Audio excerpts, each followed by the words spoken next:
White Death has pursued humanity like no other disease. It has followed us for thousands, maybe millions of years.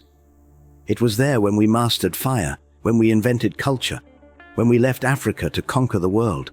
In 1815, it was responsible for 1 in 4 deaths in Great Britain. In the last 200 years, it has killed 1 billion people, more than all wars and natural disasters combined. Even today, it remains the deadliest infectious disease in the world. But do you know what we are talking about? We are talking about Mycobacterium tuberculosis, the bacterium that causes tuberculosis, or TB, our original enemy. Right now, 1 in every 4 living people is infected with this bacterium. It could be you, it could be someone close to you. So how is it possible that we never hear about tuberculosis? The answer is as terrifying as it is fascinating. The White Death is the perfect human predator, extremely contagious, yet silent. Careful not to kill impulsively, it is perfectly adapted to our immune system. And physically, it is incredibly difficult to remove. But what makes it so powerful? To verify this information, you can consult our free health coach at tuvisaludi.com. He will answer any questions related to health, nutrition, and habits that you can think of. Normally, the bacteria enter your body through the air and settle in the lungs, a huge system of living caverns defended by billions of macrophages. They are guardian cells specialized in hunting and destroying invaders. When the bacillus enters, the macrophages immediately attack and devour it alive. But unfortunately, that is tuberculosis's plan, because this bacteria is not just any parasite. It is a parasite of the immune system. When a macrophage catches an invader, it encloses it in a bubble called a phagosome and floods it with acid to disintegrate it. But tuberculosis has evolved a thick, waxy outer layer that makes it completely immune to these acids. And worse still, once inside, it hijacks the macrophage and turns it into a perfect host. Like a tiny vampire, tuberculosis slowly consumes the cell from within.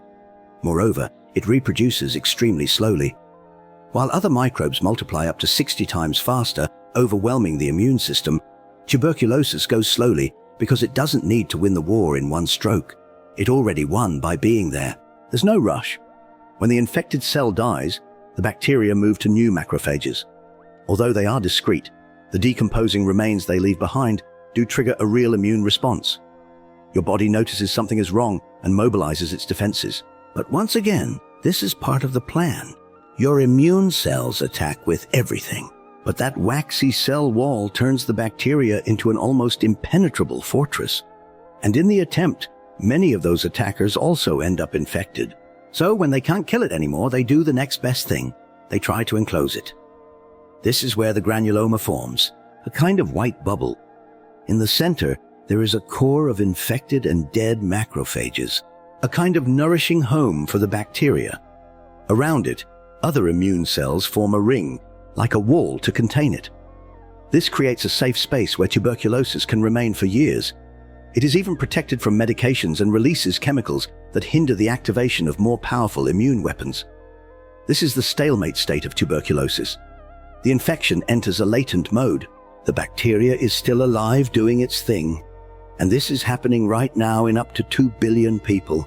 But in 1 out of every 10 cases, the disease awakens. And when it does, everything changes. When tuberculosis is cornered by the immune system, it's not the end. It's a truce. Macrophages and other immune cells can't destroy it, so they do the only thing they can, build a biological prison around it. And so the granuloma is born, a small sphere of death and containment. At the center of this granuloma is a lethal mix: dead cells, infected macrophages, and live bacteria slowly feeding on that sick ecosystem. Surrounding it, a defensive wall made of immune cells tries to prevent the bacteria from escaping. It's like an upside-down castle. The danger is inside, not outside. From the outside, your body thinks everything is under control. But inside, tuberculosis is comfortable, protected, and waiting. The scariest thing? This is where the disease lives in over 2 billion people worldwide. Asleep, silent, invisible. And unlike other bacteria, here you can't just take antibiotics and that's it. Latent tuberculosis is shielded from medications and most immune weapons. It's a stalemate, but not eternal, because in 1 out of 10 cases, the balance breaks. When tuberculosis awakens, it does not do so quickly. It's a slow, relentless disaster. If your immune system, for any reason, can no longer contain the granuloma, whether due to stress, malnutrition, old age, HIV, or any weakness, then the walls break down, the granulomas collapse and release a wave of bacteria along with cellular debris. Your lungs fill with biological waste. Your immune system panics. Suddenly, your body launches its immune soldiers en masse. The order is clear: eliminate the threat at all costs. The result is a chaotic battle. Your lungs become a war zone flooded with inflammation and fluids. And the cruelest part is that they are not designed for that. Your own defenses start to destroy you from within. It's hard to breathe. You start coughing hard, deep, even spitting blood. And although it seems like a tragedy, this is also part of the tuberculosis plan. Because now each cough, each drop that comes out of your mouth carries millions of bacteria into the air. It is the moment when the silent predator goes on the attack and looks for new hosts. You have a high fever, you lose weight, you lose strength, your entire body goes into crisis. And even if you receive treatment, this phase can last weeks or even months. Without adequate treatment, tuberculosis can slowly consume you over years or decades. In vulnerable people, children, the elderly, those with weakened immune systems, that slowness is more than enough to win the war. The bacteria can travel to other organs, disrupt the functioning of the lungs, and consume everything until causing death. In 2023 alone, 1.3 million people died this way, not due to a lack of knowledge, not due to a lack of technology, but because tuberculosis knows how to hide, how to wait, and how to destroy you from within. Tuberculosis is undoubtedly the worst kind of problem. It doesn't kill in a spectacular or fast way like some recent epidemics. It does so silently, almost imperceptibly. Its symptoms are mild for months, so we rarely feel the imminent danger. This disease behaves like a slow fire, keeping its victims in a devastating lethargy. Instead of causing immediate panic and alarms like COVID did, TB prefers to take its course, taking advantage of the long time we take to notice a problem. This is because, from the beginning, the bacterium is designed to remain inside the body, replicating slowly without causing alarming symptoms, until the moment comes when the immune system can no longer contain it. Its spread has a greater impact in environments with limited or poorly ventilated space. Just like during the Industrial Revolution and even today, in areas with chaotic urbanization and overcrowding, tuberculosis remains prevalent and lethal. Between 1940 and 1965, notable advances were made in the fight against tuberculosis, with the development of several drugs that made TB a curable disease. This milestone was a testament to human genius, showcasing the ability to invent solutions amidst adversity. However, the major obstacle was the unequal distribution of these treatments. While in many regions of Europe, the United States, and the Middle East it was almost eradicated, in the rest of the world, tuberculosis continued to cause death.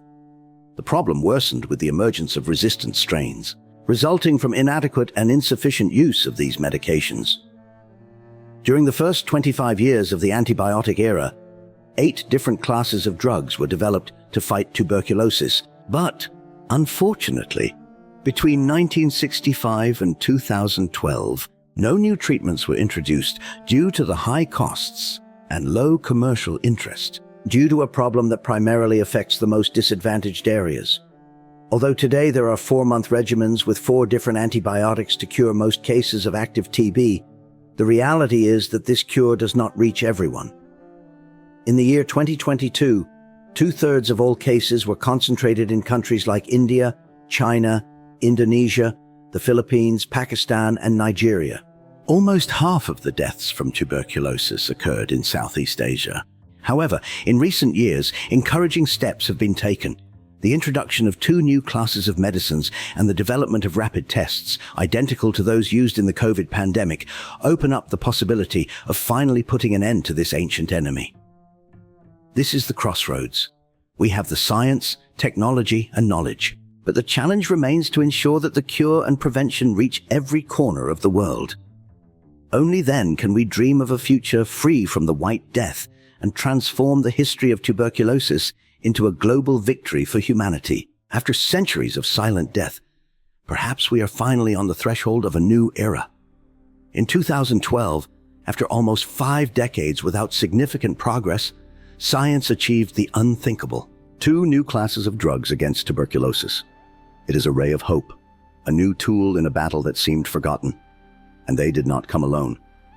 Thanks to the momentum generated by the COVID-19 pandemic, many of the companies that developed rapid tests to detect that virus have now also created fast and effective tests to detect tuberculosis. But perhaps the most promising thing is on the horizon: new vaccines. The current tuberculosis vaccine, the famous BCG, is more than 100 years old, and although it offers some protection in childhood, it is ineffective against the most common forms in adults. But now, with better tools, greater investment, and renewed scientific interest, we might be at a real turning point.